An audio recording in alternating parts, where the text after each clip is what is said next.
Hello everyone and welcome to the series of recent judgment. आज का हमारा case है Sajjan Singh versus state of Rajasthan 1964।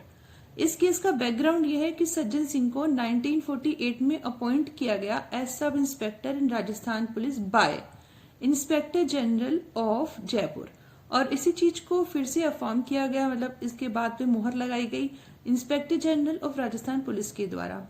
फिर बाद में सज्जन सिंह के खिलाफ कंप्लेन मिली और उन कंप्लेन्ट्स के बिहाफ पर, उन कंप्लेन्ट्स को बेस बना करके डीआईजी ने, deputy inspector general of police ने सज्जन सिंह को उनके पद से बर्खास्त किया। इस बात को लेकर के वो हाईकोर्ट में 2 बार गए, लेकिन उनकी बात नहीं सुनी गई, तो अल्टीमेटली वो सुप्रीम कोर्ट में गए, हवाला दिया आर्टिकल 311 का, कि जब आर्टिकल 311 है हमारे पास, वो ये कहता है कि एक व्यक्ति का जब अपॉइंटमेंट होता है, ठीक है, सही बात है, हो गया, तो जब अगर उसका सस्पेंशन होगा तो सस्पेंशन कौन करेगा? या तो उसी कैडर का व्यक्ति होना चाहिए जिस कैडर के व्यक्ति ने उसको अपॉइंट किया है, या फिर उसका सुपीरियर होना चाहिए। सस्पेंशन कभी भी सबऑर्डिनेट के द्वारा नहीं होगा, ऐसा आर्टिकल 311 कहता है। तो इस बात को सुनते हुए ऑनरेबल सुप्रीम कोर्ट ने सज्जन सिंह को वापस से उनकी पोस्ट दे दी। ठीक है, समझ आ गया। तो ये तो हो गया एक मुद्दा। अब दूसरा मुद्दा समझिए, बेसिक स्ट्रक्चर की थ्योरी में ये केस क्यों रिलेवेंट है। ये ऐसे रेलिवेंट है कि जिस वक्त ये केस की सुनवाई चल रही थी उस वक्त से, मतलब हमें पता है शंकरी प्रसाद के केस से शुरू हो गया था लैंड रिफॉर्म्स की बातें, जहां पर जो था जमींदारी अबोलिशन एक्ट शुरू हो रहे थे, फर्स्ट अमेंडमेंट से ही शुरू हो गया था, फिर 9 शेड्यूल में उनको एक्ट को लाके डाल दिया गया कि इसका जुडिशियल रिव्यू नहीं हो सकता। तो तभी से ये चीजें चलती आ रही थी। अब इसमें क्या हुआ, सेंटर जो थी वो बार बार कानून बना रही थी, किससे रिलेटेड? लैंड रिफॉर्म से रिलेटेड। अब लैंड रिफॉर्म से रिलेटेड जब कानून बन रहे थे सेंट्रल गवर्नमेंट के द्वारा, तो उसको भी लोग जो थे, अब प्रॉपर्टी किसी की जाएगी तो ऑब्वियस ही बात है, वो लोग तो प्रॉपर्टी जाएगी तो क्या करेंगे, वो उस चीज को अपोजिशन करेंगे ना, उस चीज को लेके वो रिट लेके जाने लगे। अब यहाँ पर ये वाली बात उठ के आई कि इस तरीके से बार बार जो है केसेस जा रहे हैं, तो एक बहुत बड़ा जमावाड़ा सा सुप्रीम कोर्ट के पास जाके इकट्ठा होने लगा, कोर्ट्स में जा जाके इकट्ठा होने लगा, हाई कोर्ट अलग अलग।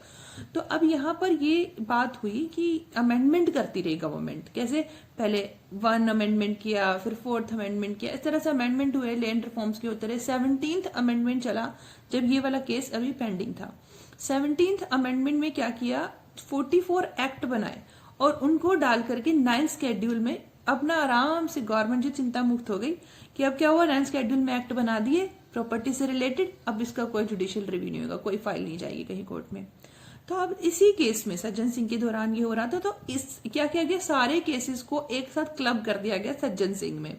अब सज्जन सिंह की केस की सुनवाई करते वक्त ये चीज हेल्ड कर दी कि भाई आर्टिकल 226 में जब हम बात करते हैं हाई कोर्ट की पावर को, तो इस तरह से बार बार अमेंडमेंट होगा, तो पहली बार आर्टिकल 368 का इस्तेमाल करते हैं, फंडामेंटल राइट्स को अब छीन रहे हो, ठीक है, तो वो चीज गलत है।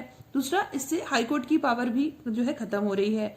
तो अब यहाँ पर इस केस की सुनवाई करते हुए कि भाई अमेंडमेंट ठीक हो रहे हैं कि नहीं, आर्टिकल 368 के अंतर्गत फंडामेंटल राइट्स को क्या अमेंड किया जा सकता है कि नहीं, क्योंकि शंकरी प्रसाद में केस में कह दिया था कि किया जा सकता है। इसी बात को, शंकरी प्रसाद वाली केस को कहा गया इस केस के दौरान की सुनवाई के दौरान कि इसको आप मतलब वापस से अपने डिसीजन को चेंज कीजिए। पेटिशनर का कहना था कि 368 के अंतर्गत फंडामेंटल राइट्स को अमेंड नहीं किया जा सकता, लेकिन ऑनरेबल सुप्रीम कोर्ट की 5 जजेस की बेंच थी उस वक्त, 5 में से 3 जजेस जो थे वो इस बात से इत्तेफाक रखते थे कि शंकरी प्रसाद का डिसीजन एकदम ठीक है, आर्टिकल 368 में फंडामेंटल राइट्स को अमेंड किया जा सकता है। बाकी 2 जजेस, एक तो मोहम्मद हिदायतुल्लाह और एक मुदौलकर, दोनों ने ही बोला कि ये चीज गलत है, लेकिन मेजोरिटी में डिसीजन आ गया था तो कुछ कर नहीं सकते थे, तो फिर वहीं पर चला गया डिसीजन कि हाँ आर्टिकल 368 के अंतर्गत फंडामेंटल राइट्स को अमेंड किया जा सकता है। लेकिन मोहम्मद हिदायतुल्लाह और जज जो थे दूसरे मुदौलकर, उनका कुछ और कहना था। मोहम्मद हिदायतुल्लाह का कहना था कि आर्टिकल 368 में फंडामेंटल राइट्स को आप नहीं चेंज कर सकते हो, और यही जो चीज थी, यही बात जो थी वो आगे आने वाले केसेस में एक नींव की तरह काम करके गई। दूसरे जो जज थे मुधोलकर, उनका ये कहना था कि ठीक है, अगर आपको अमेंड करना है तो आप पब्लिक से ओपिनियन ले सकते हैं, ठीक है।